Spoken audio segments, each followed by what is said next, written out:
whole of Pune, Mumbai, or Maharashtra, you could say, is in a really bad dilemma itself. Yeah. So, Yeah. and now with the Diwali coming up, so I'm not sure as to how it's going to be post that. I So believe. they are already talking in the capital of the country in Delhi is going to be the third wave that they're talking of, whereas Europe and all are talking of the second wave. So we are talking of the third wave. I know things are not going to be very comfortable till next year. Yes. Now it seems like Serum did announce that by Jan of 2021 they will be coming with the vaccine. So we are keeping our fingers crossed for that. And will it be available to Indian population first, or will they send it abroad? Realistically or logically speaking, I think it has to be available for the Indian population. That's what they're working on. Absolutely. And then also once it is approved and all, then they will go for the mass production. Absolutely. So then they will have other manufacturing agencies around the world who will, take up the formula to make the vaccine, and then they can look into their sectors. Sure. It's a multinational business there, huh? Yes, exactly, Yeah. exactly. So it's basically the intellectual property or the patent that they have in this, who's going to have that will make really a big impact on their business. Have you invested in their stocks? No, I'm not into stocks. Even though I have done my master's in finance, a lot of people tell me that I'll be doing my, stocks and shares. I'm not into all that right now. I'm not that person. I'm more of a people's person. Let's put it that way. Absolutely, absolutely. I would You're like more to for invest. helping I would others. like to invest in the people. That's about it, rather Yeah, than going for stocks and shares. you're more to help people like us who are completely, dependent on the media. And I'll be talking about the protein that we are talking of. That was the topic which I needed to cover up today. I was to do that like 2 weeks back, but then I wasn't doing well also with my health. So let's. It's okay. It's well, just a change of weather. I hope everything is well, huh? Oh yes, yes, yes, yes, yes. Okay. Small things that keep happening around with the health. That's about it. So I had written about the article with the proteins. Did you read that? The different kinds of proteins that we have. Sorry. Did Okay. you send it in WhatsApp? Yes, on my group I had sent it out. No, with the different kinds of proteins that we have. Oh, yes, yes, yes. Of course I read that. Yes, Of course, that's of what. course. Yes. So Yeah, basically, yes. see, yeah, we know as like proteins are our building blocks of the body. Without proteins, we are nothing, right? When we Yeah. talk about, water and fat, okay, which is the major part which our body is made up of. But then the next part, which is very important, are the proteins. Is the main component of muscles, bones, organs, skin, and nails. That's what we require the proteins for. Even up to our even hair and nails that we have, that also uses the proteins for the growth. So protein plays a very important role in our system. So we need to understand as to how good is it to have the protein intake within our system, and based on what is our requirement, right? Why we need to have the proteins. Is it something which is really you are being malnutrition because of that? Because when you have that, then you have a protein deficiency. When you have protein deficiency, then there are other symptoms like, you will go, if you see a lot of these kids, in Africa, when you see the kids with bloated stomachs, very skinny, and, so those are the kind of symptoms which you will see right away with the deficiency of protein, So this is where we need to understand when we need to really take protein and when we need to not, because our body is producing the proteins also for our growth. But nowadays, proteins has become something very like off the shelf, something which you can buy and you can just start taking it. You go to the gym, there are the instructors, first thing they will tell you to start taking protein shakes and all that stuff. Yes, you need to have protein because protein helps in your muscle recovery, in your body growth, right? You need to have that when you're training and all that stuff. So you need to have the protein that will help you to recover. and also it helps in building up the muscle mass also. But then again, is it really essential to go on the protein shakes, or whether the natural proteins, whether in the form of meat or whether in the form of plant-based, whether we need to have those. So are we sufficient to have that, or we need to have an excess? That all depends on the kind of training or the kind of routine which you have. So you see, there are kind of things. I'll just kind of rush you through with this thing is we have different kinds of proteins. Like I also mentioned in my article, is like you have the whey protein, you have the seitan protein, egg protein, hemp protein, Yes. mixed plant Yes. proteins, even soy protein, which is there. So this is all which we require, which are all categorized in different forms, which you can have, whether in a powder form or whether in a natural form. I'm always in favor of going the natural way rather than going in the powders. Let's put it that way. The powders would be required. It's like, you see, there are three major categories, yeah, which can be outlined when how you should consume your protein, right?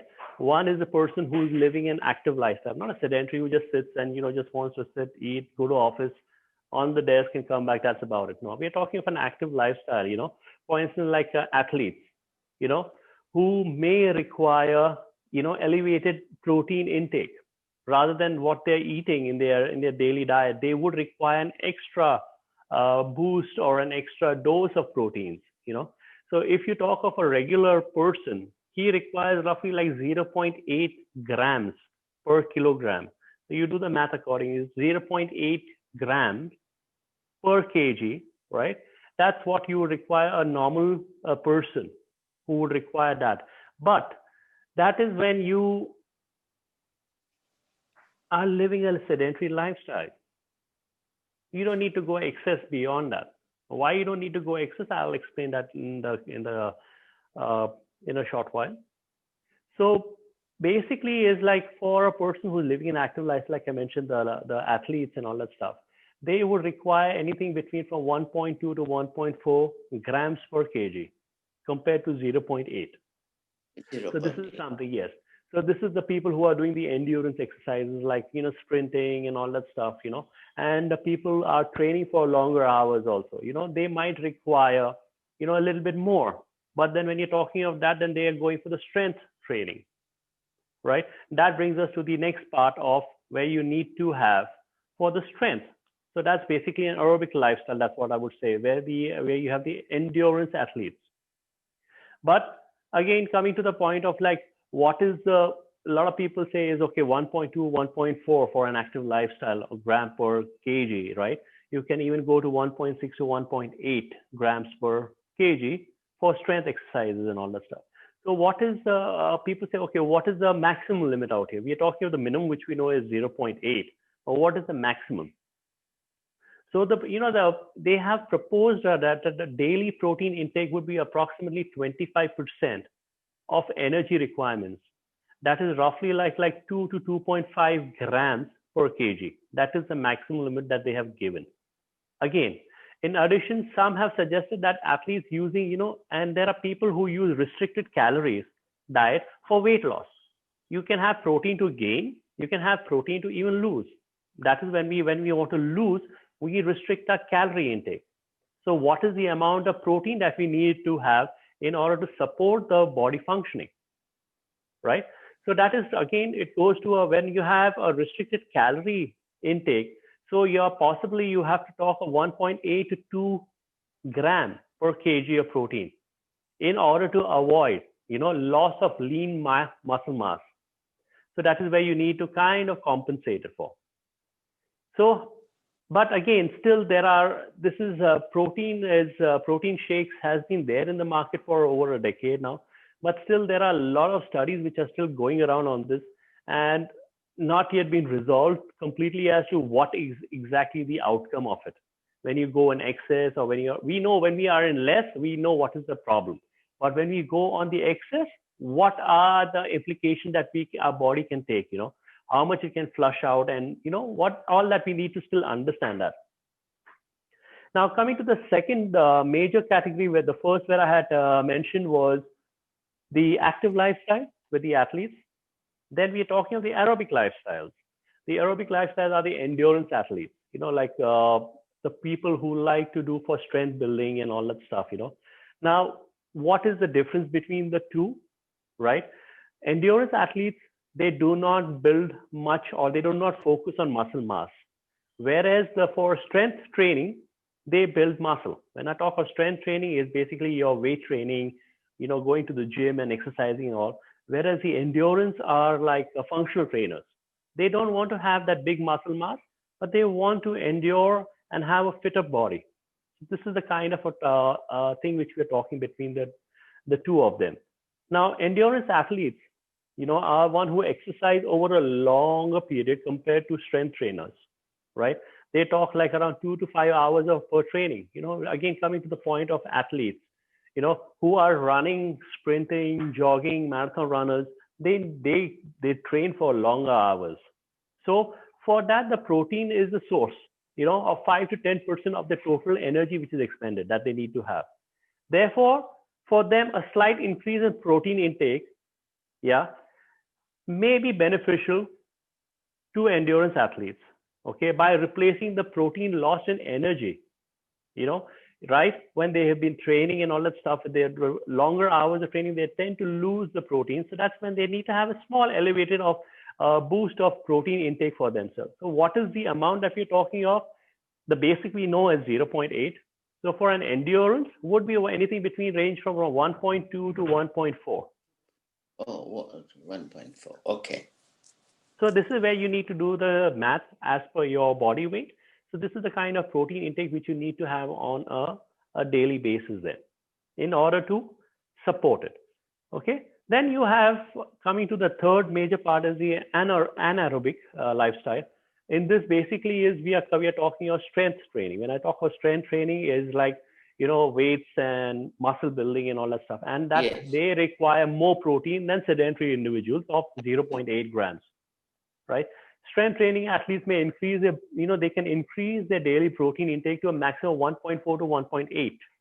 So they can go to that 1.8 compared to 1.2, 1.4 for the endurance.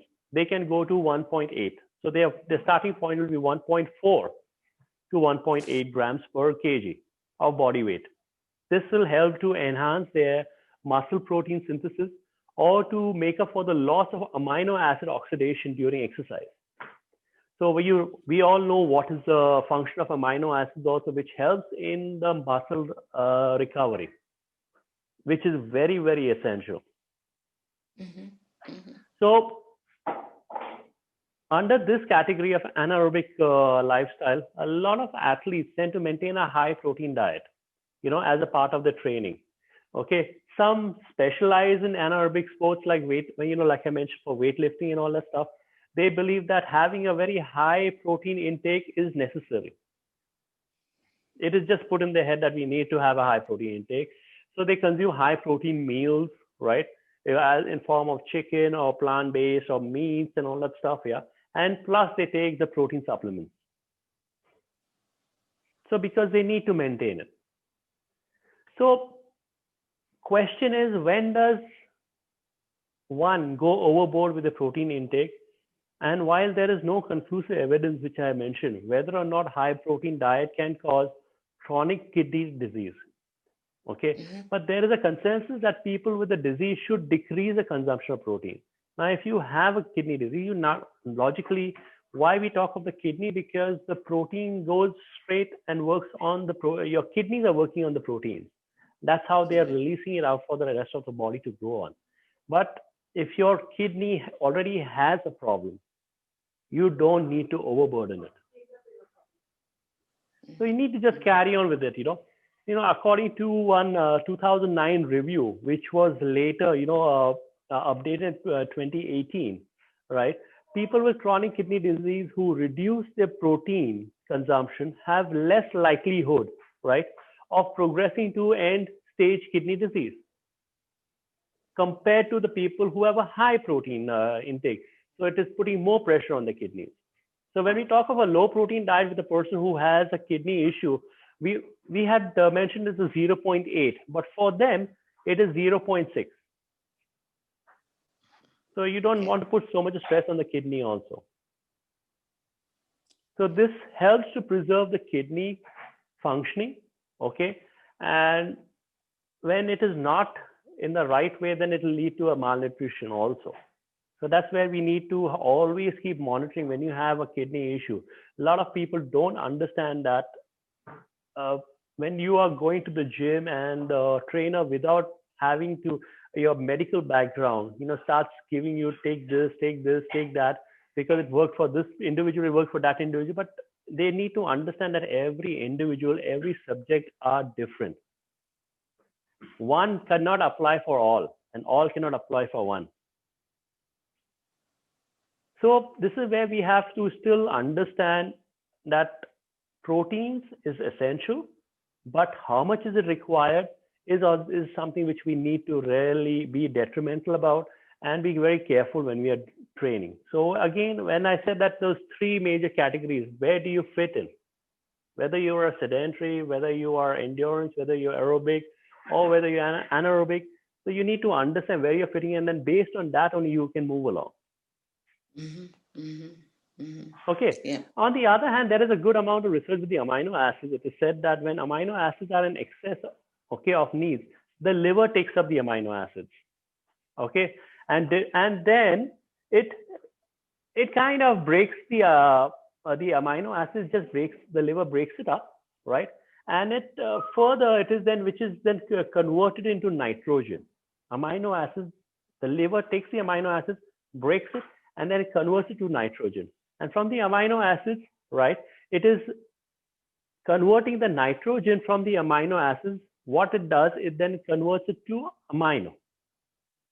ammonia, sorry, right? Then it is further processed in the liver.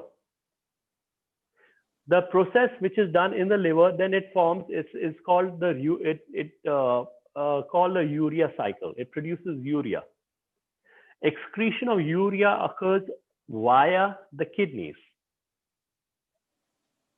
So we hear about a lot of issues with the urea. They have a urinary this thing, or they have a urea infection, or it is because when your liver and the kidneys are not working in harmony, and there is an imbalance between the two of them.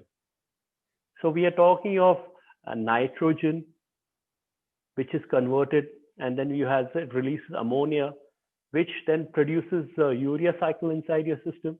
So this is all a kind of a chain reaction which goes along. So if one chain is broken in the link, one of the link is broken in the chain, it will be a problem. Now there are other parts. Yes?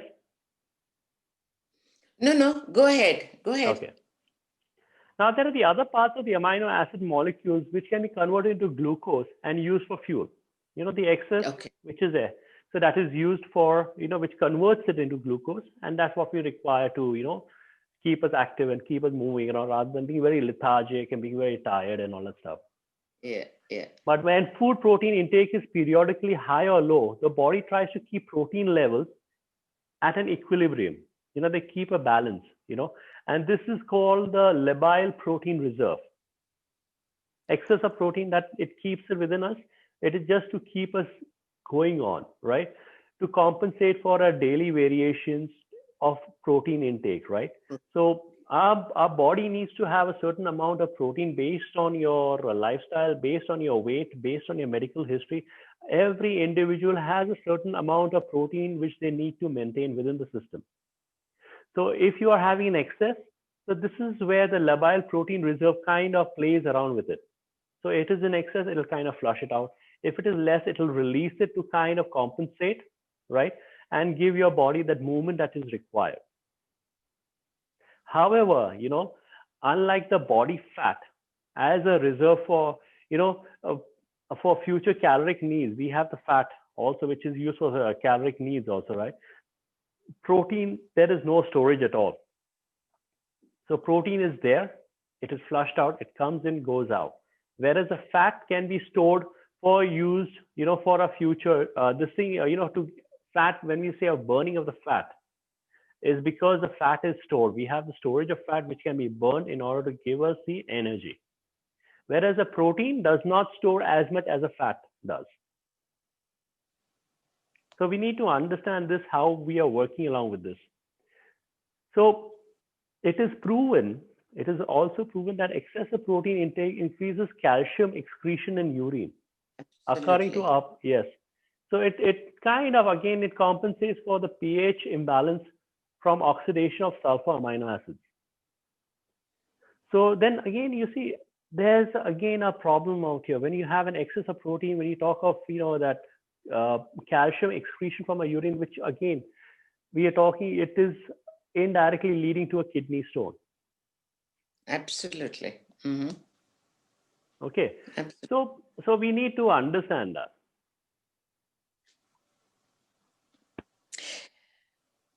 What happens if there's a surplus of amino acid? No, like I had mentioned, the surplus of amino acids is okay, because your body does use up the amino acids. Compared to it kind of, like I told you, its amino acids is further broken down, uh, nitrogen, and then from nitrogen, it is the amino acids, it excretes the ammonia, then which is used to give out the urea, which is required for the body. So in the excess of amino acids, like I had mentioned earlier also, it's been proven also, excess amino acids will not have so much of an effect as compared to excess of fat or excess of protein also. So amino acids, you rest assured, you are on a safer platform compared to protein intake. Okay. So Sunilji, protein intake versus calorie intake. How do you calculate that, or how do you assume which is the balancing for your body? See, again, Protein? yes, protein and compared to calorie intake. Now, a lot of people, like I had mentioned earlier, uh, you would like to either gain or you would like to or lose, right? That's where the calories come into the role.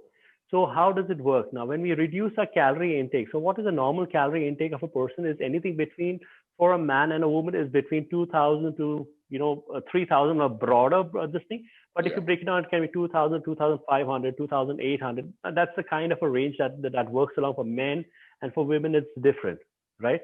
So you either go on a calorie deficient, right, to lose, right? Instead of having 2,000, you'll make it maybe 1,500, but then you need to increase the protein for your body to compensate and create that balance. But if you Okay. want to going on a gain, then you have to increase the calorie intake also. Okay. Okay. So calorie Okay. and protein are two. They're actually running parallel to each other, right? They're like two building blocks. One can either build it up for you, and the other one can help you to build as well as to lose. That is the calorie. Mm-hmm. Okay. So protein is basically which helps you into, you know, kind of helps in, the your metabolism to work on a faster pace when you have the protein intake, right? So it helps to either lose weight faster or it helps to gain weight faster, your muscle mass Uh, faster. yeah. Like those diets we had in the 60s or 70s, Dr. Atkins, he Yes, was just all on high protein, exactly. you But then know. see, it's just like from those, actually the diets have started from the century of, not the century, from the 20th century of 1900. That's when all the diet fads started. And how did it actually start? There was this one gentleman who was really obese at that point of time, right? He just kind of he cut off his calories intake. He just cut off on all the sugary stuff, all the fizzy drinks and everything. And over a period of time, he started seeing that he's losing weight. And then Absolutely. when he sat down and he started, working out of things like, okay, on a daily basis, I'm cutting off this, I'm cutting off this, I'm cutting off this. And it has led to a point where he has actually lost it, and then people saw that. And that's when they realized that, okay, this is how you can also lose weight. Absolutely. Absolutely. Otherwise, you see, a diet, when you talked about diet, I'm on a diet back in like around, say, 40, 50 years back, right? If I'm on a diet, that means the person has been sick and he's been given a certain food consumption by the doctors. That is what a diet meant at that point of time. Mhm. But nowadays, diet has become a fad. Oh, I'm on this diet, I'm on that diet. Sure, sure, sure, sure, sure. I have two questions which I wrote down. The people say when you want to be on a high protein, take eggs. Okay. Or if you're not eating eggs as a vegetarian, take dal. What's your view on that? If you want, see again, anything you see, that's a plant-based or you're talking the meat-based. So when you talk of pulses and all that stuff, dal is a pulse and all, then you have the grains also, right? Even pulses like you, which is really high in protein are the soya. And then you have the dals also, which is high on protein. Compared to the eggs, now if a person who is an vegetarian, right? We see a lot of those, they're vegetarians, but they do eat eggs. So that's when they're trying to go on the egg whites and all the stuff, because they supposedly like one egg gives you roughly like around 3 to 3.5 grams of protein. Yeah. Okay, but then I calculated here, it says 3.5 gram. If it's exactly. free range eggs. Yes. Okay. So when you talk about the free range, they're more on the organic side itself. Yes, yes. So that is how it is. So then that is how, but then again, at the end of the day, like I said, what is your protein intake that is required for the body? Now, you can't be having 24 eggs in a day in order to match that. So that's how you need to, and that's when you need to compensate with a protein supplement, right? But then if you're talking of having, say, 12 eggs a day, or you can then have your white meat, that's your chicken and all that stuff, which you can have. Then you can also have your plant-based in forms of pulses and dals and all that stuff that you're taking. So that can kind of help to, glide you through the day going on a natural protein intake rather than taking protein supplements. Absolutely, absolutely. So that's how it is. So that's okay. That's not a problem. But anything which is natural is the best way of working along. Sure. And I read on your proteins, you had mentioned all the various protein powders. Yes. And I read on the hemp. Yes. Hemp seed. Yes. You had mentioned last time about the hemp protein. Yes. Yes. And I read all the details. No. Exactly. No, it does help. It does help what you give us as information. Gives us a kind of a benchmark to compare. Exactly. On a label, on a bottle label.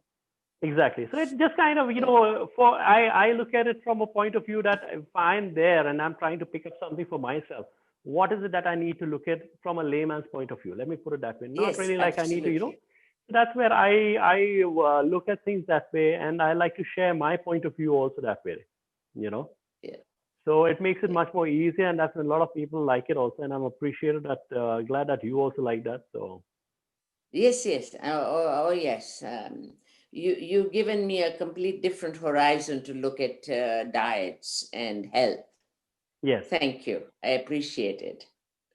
more than welcome. So again, if there's anything with regards to the protein and all that stuff, so you can please feel free to ask me. And Sure. but everything is compared and written down out also. Point being, right now, if you're on any kind of a protein supplement, you need to understand why you need protein supplements, first of all. Absolutely. So, But as you said, if you can maintain your levels naturally, why add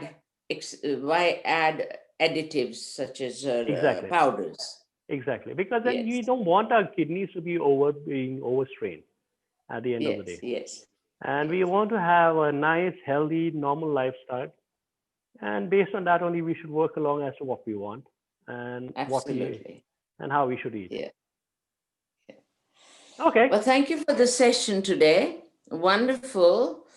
Sorry the others couldn't join. They've missed out, but they'll listen to the No worries. replay. I'll have the recording up for them so they can all see it along. That's not really an issue. So. Yes. And it And was a thank pleasure you to see again. you. Yes. Same here. And speak to you next time, whatever the next subject is on our session. Thank you. Yes, I'm going to keep you. But for next week, I'm not going to be, because next week is Diwali. So next week I'll not have anything as such. But then post that, then I'll keep you informed. Sure. So in advance, I'd like to wish you a happy Diwali to you. Thank you. And you too. We have no celebrations here. The Indian Association is closed down. Okay. No. But it's okay. We should just have Diwali at home. We, just have the lights. Just the two of us. Yes. Okay. And your family, happy Diwali.